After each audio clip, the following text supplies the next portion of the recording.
not waste money on bad marketing courses? Jana, what are we doing? Yeah, I mean, I don't know about you. I get responses to a lot of my emails and other things, other marketing stuff that I'm doing about my course from a lot of people who say, your course looks really good, but I've taken other courses before and got really burnt by them. Um, I'm nervous, I'm nervous to invest again because last time I bought something, I thought it was going to be good. And this time I think your course is going to be good, but last time it didn't work out that way. So I think that unfortunately there are, right, a lot of like bad marketing courses out there. I mean, literally ones that are just not good. And then also a lot that might not be the right fit for people at the time that they find them. Those are two very different things. But that's what we're talking about today is like basically how to evaluate it and how to avoid that. So yeah, that's the plan. I get the same messages, Mm-hmm. and sometimes I even tell people, you know what, I don't think my course is right for you. And I Oh, feel like mm-hmm. not enough people do that. Mm-hmm. Not enough people say, you know what, I don't think this is a good fit, or maybe you're a little further ahead in business, or, you know what, I think you would Mm-hmm. be better benefited by hiring someone based on the needs that you're telling me that you have. So, Mm-hmm. we're going to just have a conversation today about um, how to not waste your money on bad marketing courses. Yep. And I would love for your first tip. Now, please, ma'am. Lay it on me. I can't wait. Yeah, I mean, so I think that in general, like what is important if you're considering investing in a marketing course of some kind, and probably this applies to like other types of courses as well. Like if you want to learn how to, can food, or if you want to learn, I don't know, if you want to learn meditation or something like that. But of course, we're going to talk today about marketing courses because Heather and I both teach marketing and take marketing courses sometimes. So that's what we know. So that's what we're talking about today. But I think the thing to really think about is being aware and knowing yourself, knowing where you're at, and just kind of like asking yourself some key questions. And the lens that I kind of look at this through is I think about these people who say to me, like, I've taken other marketing courses before. I want to buy your course. I'm talking about high leverage content, my course with support, it's called. Mhm. And so usually what happens when they say, but I've been burned before, I took a course and it didn't work for me, or it wasn't good or whatever. I usually will say, well, tell me more about why it wasn't good for you. Like, why didn't it work for you? Why did you not like it? And that, of course, paired with like where they're at in business and what they need are going to really help me understand if it is a good fit for them, right? And help them understand if it's a good fit for them. Because at the end of the day, it's up to that person to make the decision about whether high leverage content, my course, or your membership, Pin Profit Academy, or anything any of us offer is for them. So I just think of it through that lens, basically. And I think of the most common things that I hear people talking about. And I think the first one for me falls more under the category of what do you need in your business? And so a lot of times when I say to them, well, what didn't you like about the course you took? Why didn't it work for you? One of the things that I learn when I ask that question is they'll often say, well, it only taught this tiny little piece of something on social media. And the course itself centered social media, right? So maybe you take a course and the person who's teaching it wants you to post reels every single day. And so if you're someone who doesn't want to do that, if you're someone who doesn't, and I'm not talking about someone who like doesn't like to be on camera or anything like that, because that's another issue altogether. You should know yourself well enough to know that if you don't like to be on camera, making reels every day might not be fun, although you might want to push yourself to learn and get out of your comfort zone, and that's fine. But if you're not someone who wants to feed that like insatiable sort of bottomless, social media content pit, then that might not be good for you. So I hear from a lot of my students, they say that the reason that marketing courses didn't work for them before is that the marketing courses they've been taking were centering social media. And so when I hear that, I know that high leverage content could be a good fit for them, might be, right? Depending on what else is going on in their business and what else they need, because I teach long form content and a content system that starts with long form content, which is more lasting and doesn't just disappear in a fast moving news feed, right? So I think the takeaway from that's kind of the micro, and the macro is like, what do you want in your business right now? Like, do you want to learn more social media? Is that where you want to be spending your time? And if the answer is yes, that's okay, no judgment. But if you don't want that, if you want to learn a more foundational strategy, then, taking another Reels course or taking another,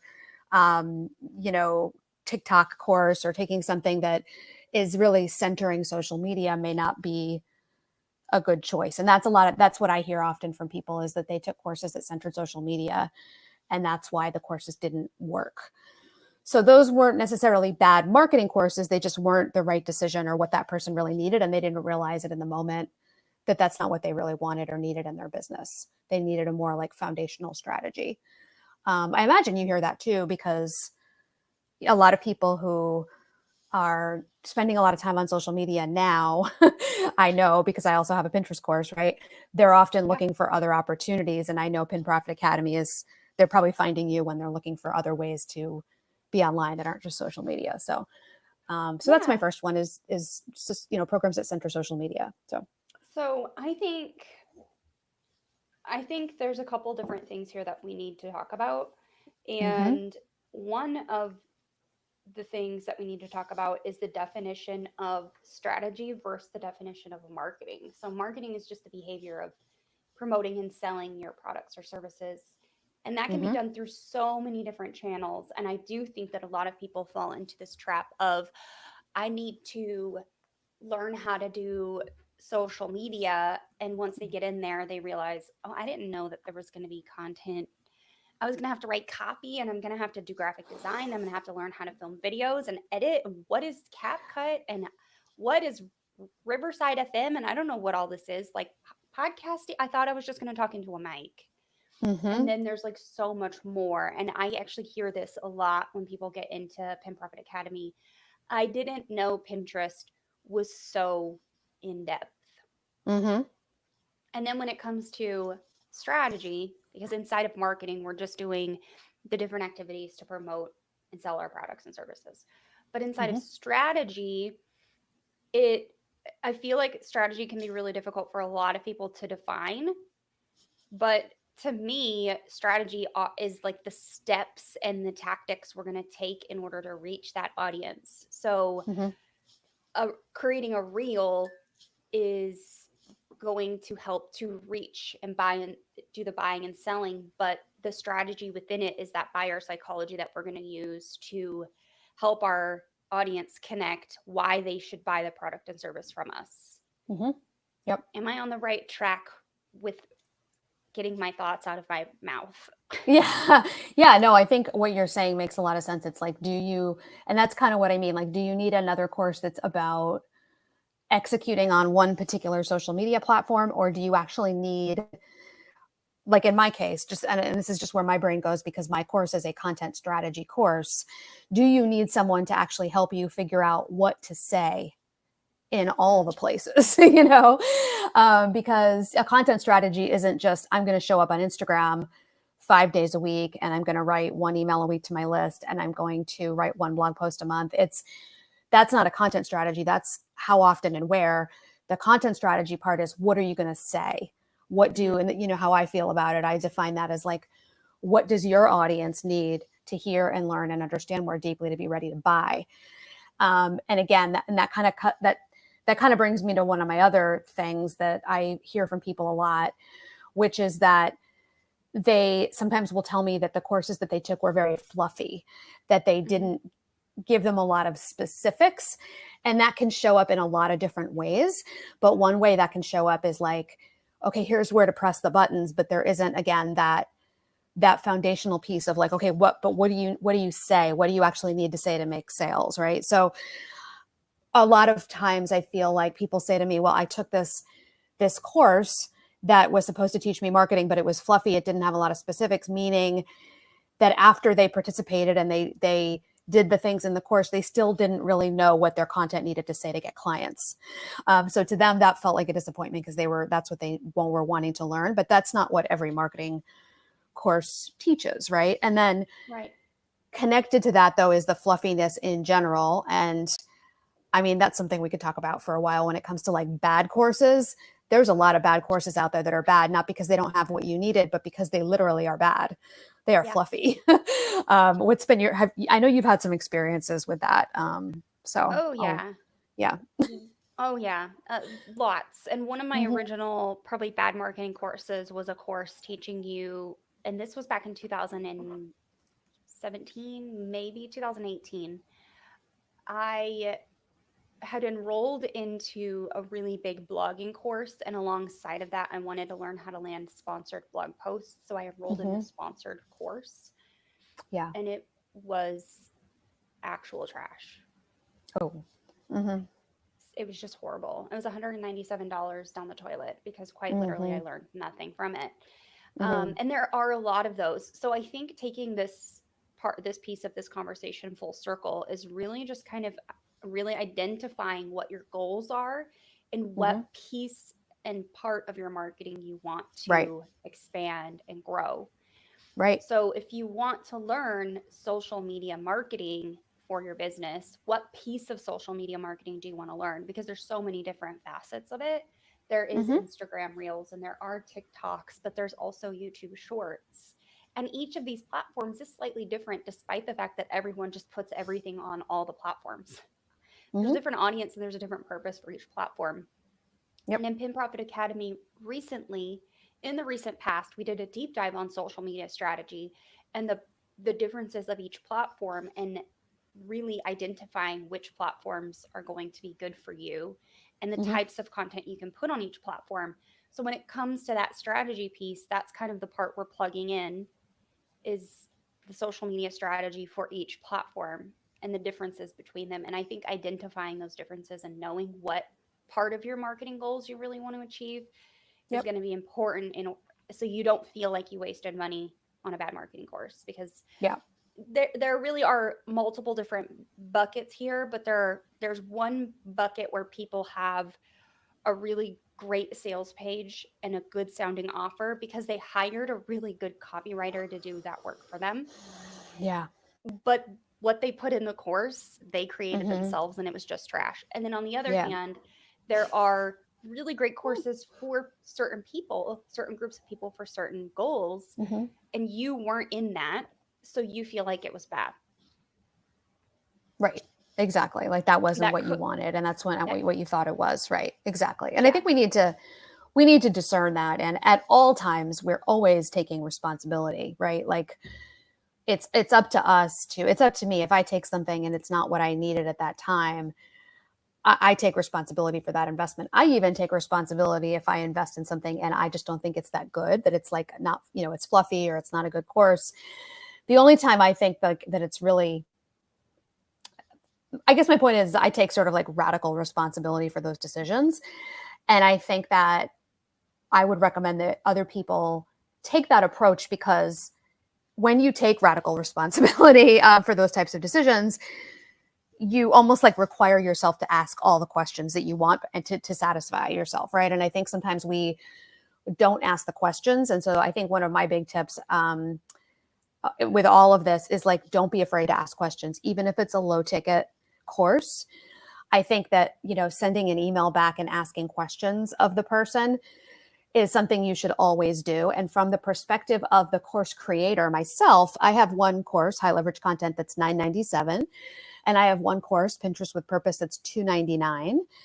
And a lot of people buy it through the funnel, which when you do that, it's less. So I have, something that I consider kind of a mid to high ticket course. And then I have more of a low ticket course. And even with the lower ticket course, I always appreciate it when people email me back and ask questions. And I want them to ask as many questions as they want. Number one, I want them to make a good decision about the course. I don't want them to get in there and not be satisfied. Number two, I want them to make a good decision about the course because I want people who know what they're getting into so that they'll implement and become success stories and testimonials. And number three, whenever I get questions from people, it helps me understand what's going on in their minds when they're considering buying and really what they need to know. It helps me make my marketing not only more effective, but also more ethical, because I can answer those questions for other people that may not have asked, but did have that question in their mind. So for me, like being able to answer all those questions for people all the time, which is one of the reasons I love to send so many emails when I'm selling, is because it's like so ethical. So this is a little bit of a tangent, but my point is, my advice for anyone who's listening who wants to make sure they don't waste their money on bad courses, quote, quote, is ask the questions. Like if you have any questions, don't hesitate to ask them. And the worst thing that can happen is you never hear back from people. And then that gives you some information too, Yeah. right? About maybe how this operation works. And I'm not throwing stones. You know, some people don't answer questions about their low ticket offers. I'm not one of those people. I will answer every single question someone asks me, no matter how low ticket the offer. And I know you will too. You do that. I But there do are my some people who best. don't. You do it. There are some people who don't, and that's okay. But that gives you some information, which kind of leads into my third one, which we'll talk about in a few minutes. But yeah, so that's a little bit of a rant. But my point is ask questions, ask Always ask the questions. Always ask. Yeah. Right. Yeah. Always ask. And these last 2 weeks for me, I have not been able to answer every single email that has come into my inbox about my membership group. Did I trigger you? No. If you're watching this and you're like, Heather says that she answers all her questions, but she hasn't answered mine, it's because my kid fell and broke her elbow, and we've been dealing with doctors and hospitals and referrals and insurance companies. And I just haven't had time. And people have to be patient. Like it doesn't happen immediately all the time. Right. Mm-hmm. I definitely try to get to everyone that has questions and, give resources and legitimate answers. And I do a lot of help in the DMs and an email, So I do my best, but I think it's a really good point to always ask questions. And if you feel like the person on the other side just still isn't connecting with what you're asking or making sense of it, you don't have to say yes. Don't ever feel pressured, which I think brings me to my first point, which is, and I don't want this to sound mean, okay? It's a mindset. It's a mindset check-in with yourself. In a lot of cases, and I am the center of this, I have done this so many times. I've wasted tens of thousands of dollars on masterminds and memberships and you name it. Because I thought I was buying something to reach a goal, when in reality, I was just buying it as a quick fix. Back to the original point of check in with yourself. Are you wanting to buy the social media marketing course for Instagram Reels because you want to do social media marketing with Instagram Reels in order to connect and grow an audience on Instagram? Or are you doing it because you think it's the shiny thing that you need to be doing because all your friends are doing it and you see other people in your industry that are successful with it?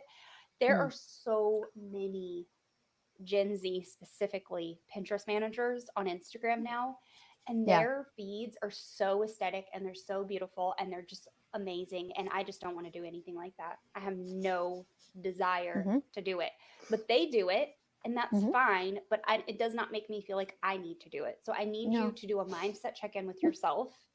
Am I wanting to enroll in this course for this marketing thing because it's something that I want to do in order to reach my goal and it's going to support my goal and me getting there? Or am I doing it because I just feel pulled and the messaging is really good and the sales page is really shiny and the sales psychology is like, it's got me in. Are you feeling FOMO is the ultimate question here. Yeah. I almost feel like what you're saying is something that I remember learning about when I first entered kind of this coaching and, online business arena, which is making decisions in your business from a place of excitement and abundance and not making decisions from a place of fear. So it's like checking in with yourself and saying, am I buying this Reels course because I'm genuinely excited to learn how to make Reels that'll connect with like a whole new audience? And I'm really excited to make Reels. Like last time I tried to make one, it wasn't perfect, but I had fun doing it, right? Or are you doing it because you're afraid that if you don't do it, all those other Pinterest managers who have the aesthetic, whatever, are going to like lap you kind of thing, or they're going to get the client instead, right? I know that's not where you are at, Heather, because in my mind, as soon as you said that, I was like, well, those young women are still kind of earning their place in general, and you have already earned your place and you are at the pinnacle. I mean, you're one of, in my mind, I think you're one of, like 2 or 3 or 4, maybe, top like Pinterest educators in the niche. And I'm not talking about like, Jana, because she's not really a Pinterest educator. I'm talking about the people who actually really are We're doing it day doing in and it. day out. Yeah.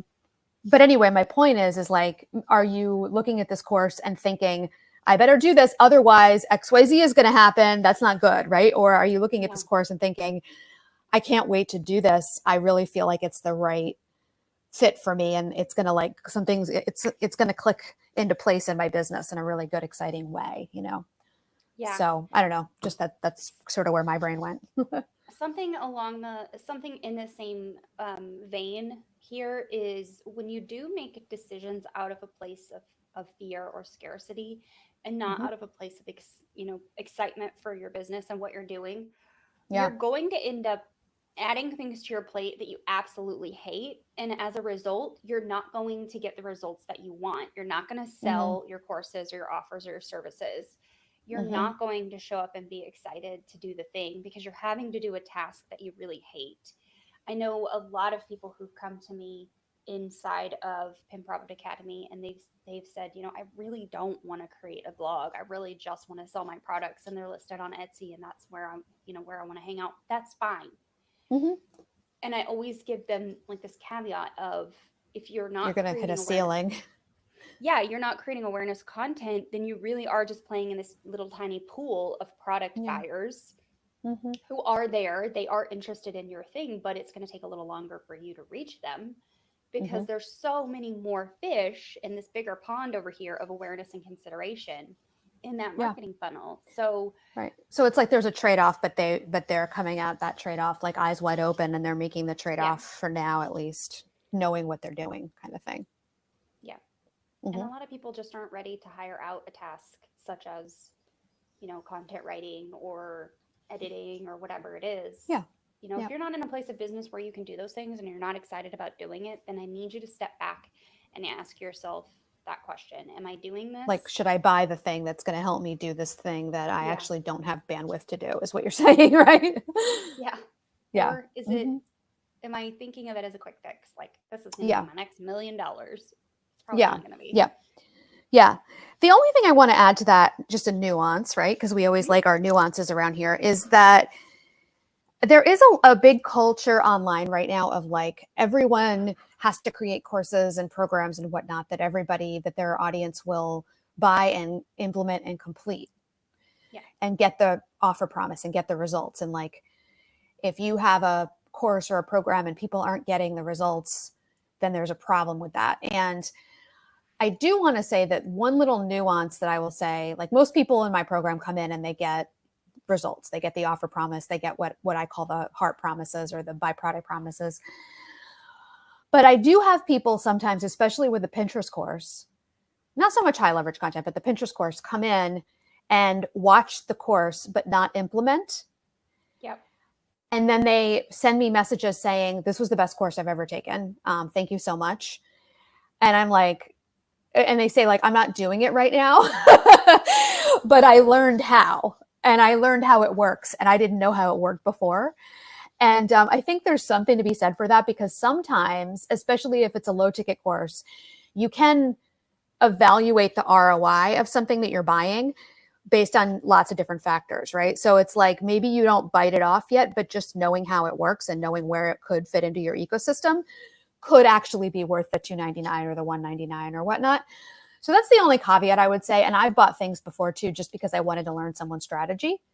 And I knew I wasn't going to go in and actually like implement, like every time they paused it, they say, okay, pause the video and go X, Y, Z and PDQ. I was like, nah, I'm going to keep watching because I just want to know what their strategy is.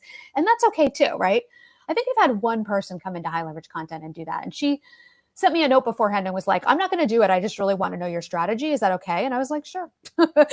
So there is that nuance. Sometimes a course can actually just teach you how something works and enhance your knowledge. And that can also be worth it sometimes. So just that's part of the evaluation process and part of you deciding what ROI you want from the course. So just to mention that. I really think that I probably have quite a lot of people that come in a Pin Profit Academy just to get eyes on what a Pinterest strategy actually looks like.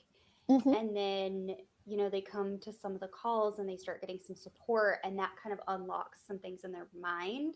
Mm-hmm. But then occasionally I will get emails of, hey, I'm going to pause the Academy subscription right now because I don't have the bandwidth. And you know what? I really respect people who can identify that and they want to learn it. Maybe they Yep. even want to teach it to a team member, but they don't have the time and the bandwidth to implement right now. Like, Yep. lots of respect Yeah, for that. totally. Right. It's all about decisions and trade-offs when you run a business. So that totally makes sense. Yeah. All right. I had one more I wanted to add, one more kind of like lens, I guess, to look at this through. Toward the beginning of the video, I said, I've asked my students when they say to me, well, I took marketing courses before and they didn't work for me. Why would high leverage content be different? Part of what I ask them is, well, what didn't you like about that other course? Why was it a bad course, or why wasn't it a fit for you? Right. To try to figure it out. And a lot of times I am getting from people, same thing with Pinterest with Purpose. And I know you're getting this too. They'll say that, there was no place to ask questions. And I think this happens a lot with some of the like really big name entrepreneurs out there, but not only the big names, there's other people as well who are taking the idea of like a DIY course like very seriously. And they're, all about scaling, scaling, scaling. And this is like a course with no support. This is completely DIY. Like all you get is the videos. And so I would just watch out for that if you're someone who feels like you would like to have some support, because what happens is if you go into a curriculum and you're watching videos on something that where there's no support at all, it becomes easy to, even if you're a smart person, it becomes easy to kind of second guess whether you're doing it right when you go to implement, or whether you're understanding it correctly or something. And often when you have a little bit of like doubt creep in, that you're not sure if you're doing it right, and there's nowhere to go to kind of like verify with someone like, hey, am I doing this right? Or did I understand that you in module 2, whatever, when you said XYZ, did you mean this? Like if there's nowhere to go to do that, it's easy to start to doubt yourself. And then that doubt ends up kind of like growing, and it can lead to like, oh, I'm going to pause this. I'm not going to finish this course right now. I'll come back to it next week. But then you never come back to it, right? So it's really easy for that to happen if you literally have a course where there's no support at all. And I know your membership obviously is literally the opposite of that, because it is a membership where there are Q&A calls and whatnot. And so on this journey of course creation with high leverage content, I decided that it is a course with support. And so it's not a group program per se, but it's a course with support, meaning that there is a curriculum that is at the heart of it. And then there is a Facebook group for questions and things like that. And we do right now anyway, monthly Q&A calls. And just having that space where someone can say, hey, am I doing this right? Okay, cool, great. I'm going to keep moving forward. And I answer more, detailed questions as well. But having that, I feel like, has kept people in motion, and staying in motion when you're trying to implement something is really so much more important than doing it perfectly. But again, it's easy to doubt yourself and just sort of stop and be like, oh, I'll come back around to this and never do it. So, I would just be careful. Like, don't, if you buy into like one of the big entrepreneurs, we may have already mentioned one of them on this, this session. And there's other ones as well, who have these big courses that are scaling, scaling, scaling, or even medium-sized people. And they're always talking about scaling in their content and whatnot. Just be careful, because I think that even with a DIY course, there should be somewhere to ask questions. And I'm sure, of course, you agree, Heather, because that's the nature of what your offer is all about. So I'll leave it at that. Yeah. And I would make sure, as you're reading a sales page or you're asking these questions to people who are putting on the courses, what kind of support do you offer? Is it a Facebook group? Do you have live calls? Can I pre-submit questions? Inside my membership, you can ask questions in the Facebook group. You can email our team. You can submit ClickUp forms where you can pre-submit your questions for the live call. You can come to the live call. You can drop your questions in the live call and leave, and I'll still answer them. Like there's so many ways inside the group to get support. And then something I've been implementing for the last couple years, the membership is turning 3, by the way. Its third Wow. birthday, like this week. Oh my And goodness. You have a toddler.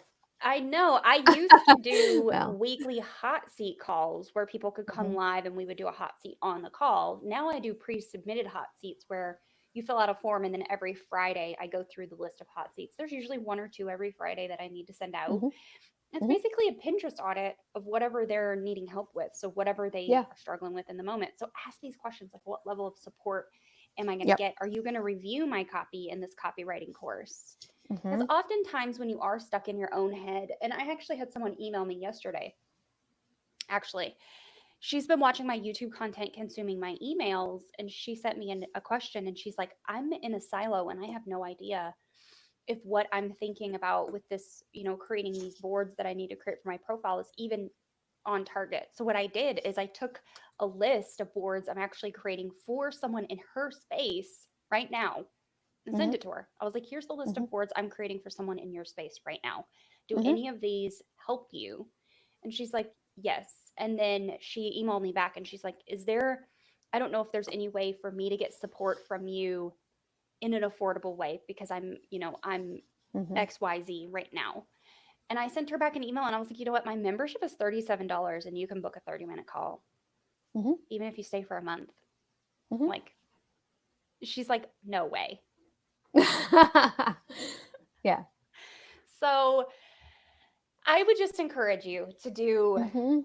that due diligence Yep. of, Yep. identifying, does it fit the goals? Am I doing this because it's a quick fix, or am I doing this because it's going to support my goal? And what kind of support are we going to get? Yep. I Absolutely. just lost Yep. my headphone. Uh-oh. Yeah, I think the one area that we talked about that we weren't really able. Oh, are you still there? I'm still here. Okay. The one area that we weren't really able to, I don't think, offer any like real advice around. The one thing that we kind of brought up that we didn't give solutions to is like finding out that once you get inside that the course is really fluffy. Mm-hmm. And I don't know how to solve for that, to be honest. Like sometimes you just need to get inside and see. Because like I know I've heard from people sometimes that they'll take a course from a creator and it's good, but then they take another course from that same creator and it's not, that it's pretty fluffy. So I don't know. There's Do you have someone any in the ideas comments about that? right now. Mm-hmm. Yeah, there's Mm-hmm. actually someone in the comments right now that has a pretty thoughtful um, response. So they Awesome. say, I don't know if this is fair for course content creators, but I try to check if they offer value for free through YouTube or blogging. Usually you can Mm-hmm. get a feel, well, so they said, usually I get a feel for the kind of instructor they will be. And I would Yep. have to agree. And that might be a really good temperature check for what Jana just said for figuring out if the Absolutely. content's going to be fluffy or not. And I actually have an example of this. Someone on YouTube creates really fluffy, shiny object syndrome type social media content videos. Mm-hmm. And I bought one of their courses that was going to teach me how to do Instagram Reels back in 2020 and TikTok videos. And I got inside and it was literally just like 6 PDFs inside of this course that I ended up paying for the first offer, which was 37, then $54 for the upsell, and then $77 for another upsell. So like Mm-hmm. all in all, just shy of $200 for something that was Mm-hmm. like 6 PDFs to teach me how to set up myself for filming Instagram Reels. But there was no strategy for the Instagram Reel part of the Mm. course, which is what they were selling. And thinking back to what you just mentioned in the comments, I'm not I sure how wish to I could pronounce see her the name. comments. Who was it that said that? I think it's Wanjiru. I don't know how to say their Okay. name, Thank you. but I think that's a really good point. Are they creating valuable content? Are they showcasing their knowledge? And I can say firsthand, that is why I have landed so many of the clients I have from YouTube, Yeah. because people go to YouTube, they have a problem, they look me up and they're like, "Oh, Yep. she seems legit. Let me call her." Yep.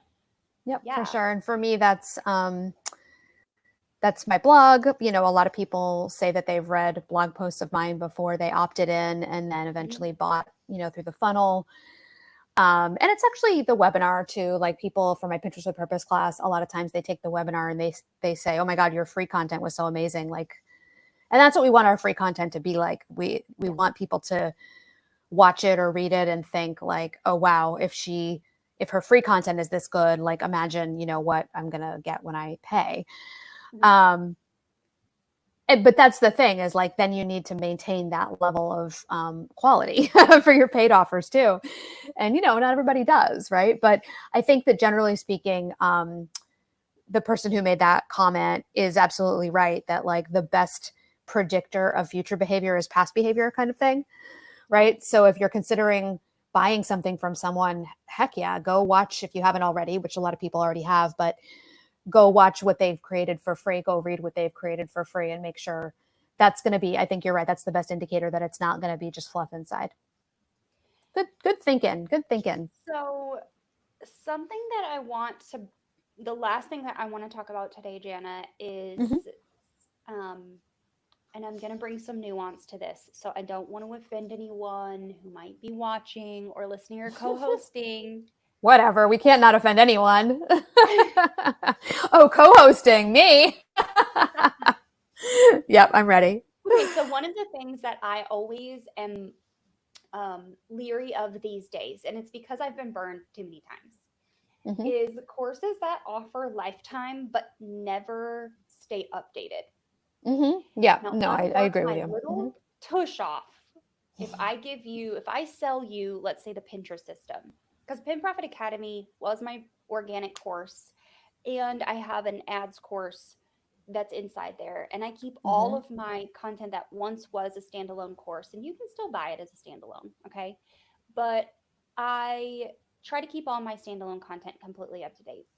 But Mm-hmm. I don't promise free lifetime offer, like lifetime on them anymore, not the standalone stuff, Mm-hmm. simply because there is just a lot of time and effort that goes into keeping courses like mine up to date. And I Like need to get yours. paid for the continued labor of doing that, Yeah. right? Right. Yep. Yep. But there are certain things, certain courses that maybe you can offer lifetime and they don't need updated. So those, when you're Mm-hmm. asking those questions and you're going to the creator of the course and you're saying, "Hey, this has a lifetime," like make sure to ask those questions. Like, Mm-hmm. are you teaching something that needs to stay updated? You know, Mm-hmm. is what you're doing always changing? I get these questions frequently, and Yep. I think it's just important to know that sometimes lifetime courses need to be updated and they don't. And then Mm-hmm. once you get in them, the scheme of things have really changed. And now, what you bought is out of date. Right. So I think the way that I would sort of mind map this, if that's the right terminology here, is like, what is the skill that you want to learn from this course? And is this skill something that's likely to change a lot over the next year? And if the course is based around anything that is platform specific, right? Like if it's about Pinterest, if it's about Instagram, if it's about LinkedIn, right? Things are going to change. Mm-hmm. Like the buttons are going to move, all that kind of stuff. But also the strategies might change. For example, um, like, you know, Pinterest may have changed. Not every little algorithm changed, but when they got rid of idea pins, for example, a lot of people's idea pin courses, if they were not based on like the content strategy part of it, but based on like what buttons to push, kind of like became defunct, right? Right. So if the thing you're trying to learn is something that is likely to change, then the question on my mind is, A, are you going to implement this in the next 6 months? And if your answer is, I'm not sure, then the next question needs to be, if I start implementing this 6 months down the road and I'm just buying it now because I want one of the bonuses or I want to get it while it's on discount or something like that, but I might not implement it until 6 months from now, then the question becomes, does this creator update their course on a regular basis?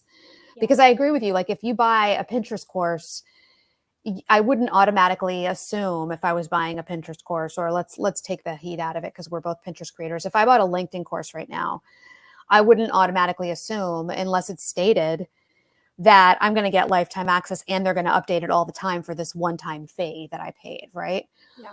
Um, Meanwhile, over in high leverage content, for example, and this may be what you were talking about when you said you don't want to offend your co-host. I'm not offended. I'm never offended. I'm rarely offended by anything, let alone by you. But what I teach in high leverage content is very much based on like the human psychology algorithm, which doesn't really change, right? A lot of the things that the content strategy is based on timeless things that don't really change very often.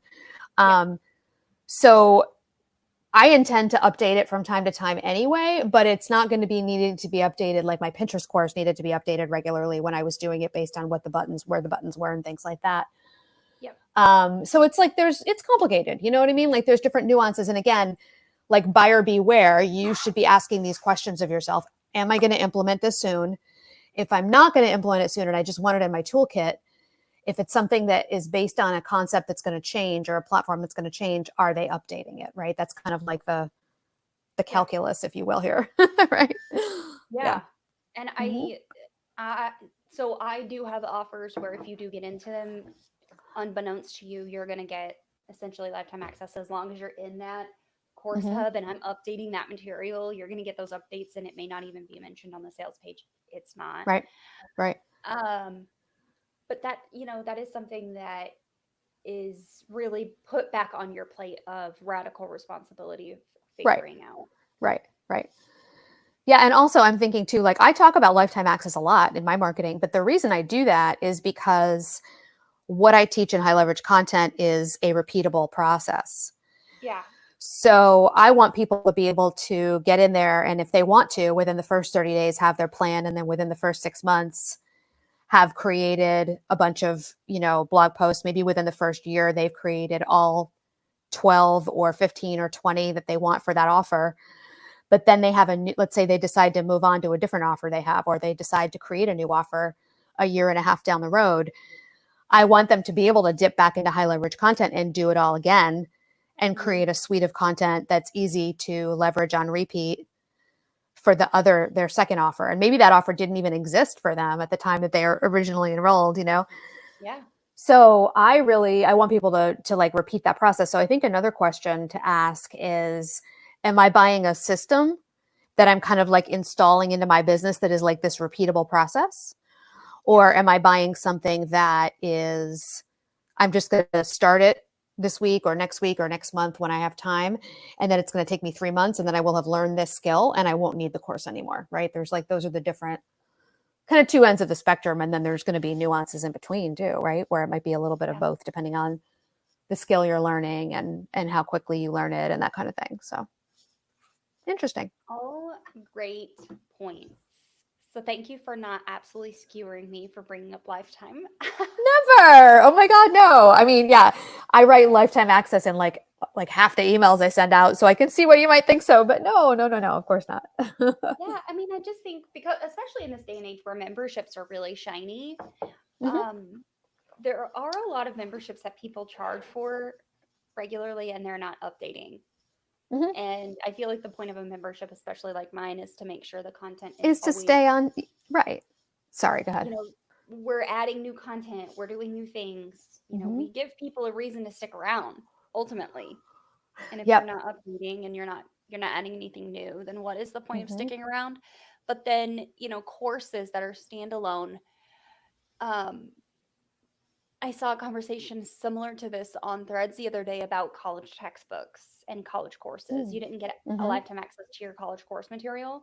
You might still have your textbook laying around, but chances are it's out of date because things get updated. So just kind of add it to your things of, am I purchasing bad marketing courses? Your mindset reframe to ask. Yep. Ask questions. And I mean, we acknowledge like there are definitely some bad marketing courses out there. We just didn't want this to be like a big, everybody sucks kind of show. There definitely are some that are out there that are just fluffy and not good. And so I think we do have tools at our disposal to try to figure out in advance before we buy which ones those might be. And then the other piece of it, like we've been talking about, is like asking questions about whether it's the right course for you at the right time in your business. One final point to go back to what we were talking about earlier to determine if a piece of a course might be fluffy or not Mm-hmm. um, is the person putting on the course and teaching the course, is this something they're actively doing in their business as part of their professional business? Mm-hmm. So I obviously do Pinterest marketing for clients. I run Pinterest ads for clients. I do all of the Pinterest stuff for clients. So I'm actively doing that where Yep. it makes sense for me to teach the thing. Mm-hmm. If someone is teaching, knitting and crocheting, not that they maybe couldn't teach that, right? It could be a hobby or whatever, but they're not actually Mm-hmm. doing that professionally. Mm-hmm. Or, it begs the question, are they keeping their skills up to date themselves? Mm-hmm. Yeah. And are they qualified to actually teach on this topic? Because, Yep. anyways. Yep. No, totally. Like, yeah, absolutely. And again, there are nuances to this. Mhm.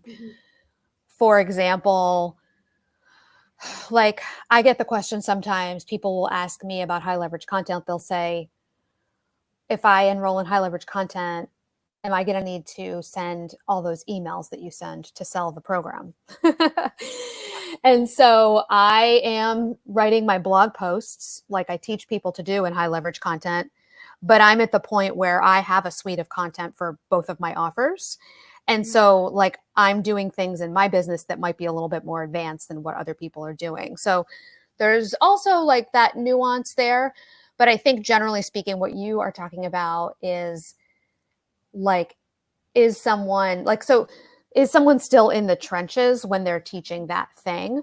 Or, and again, I think it's going to be even more important when it's something like Pinterest, for example, or Instagram or something, where it's really important to stay updated on the latest Yeah. about a certain platform, right?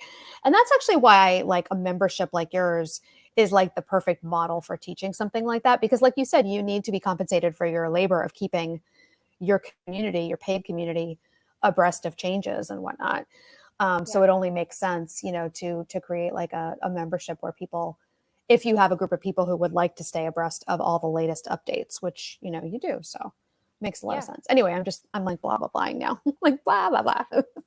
But yeah, Well, I think that this was a really solid conversation. I'm going to send it to my email list this afternoon and get some more ears and eyeballs on yeah, it. And I hope that if you enjoyed this conversation, you'd share it with a friend or elsewhere if you feel so obliged to do so. Next week, we're talking about Pinterest ads and if they'll work for you. yes, This is a yes, conversation we've had many times, Jana, but it's yes, the but not first on time we're going YouTube to have yet, that conversation here right? live. Yep, So, same time, same place, next week, noon yep. Eastern, daylight time. I can't wait to grill you. That's basically how we do this topic is I ask the questions that I know everybody wants to know and Heather answers Yeah. them because she's the Pinterest ads expert. Yes. Sometimes I question myself on whether I'm the expert or not, but we're going to do You it. are. You are. You are. We all We're question going that to do sometimes it. about ourselves, but you are absolutely the expert. You've gotten some Truly. incredible Pinterest ads results for clients and yourself. So, all Well, right. same place next week. We'll see you back. We're Yeah. chatting about Pinterest ads. I really hope that you come back and visit us again soon. Talk to you. See you Bye. then. Bye. Awesome. And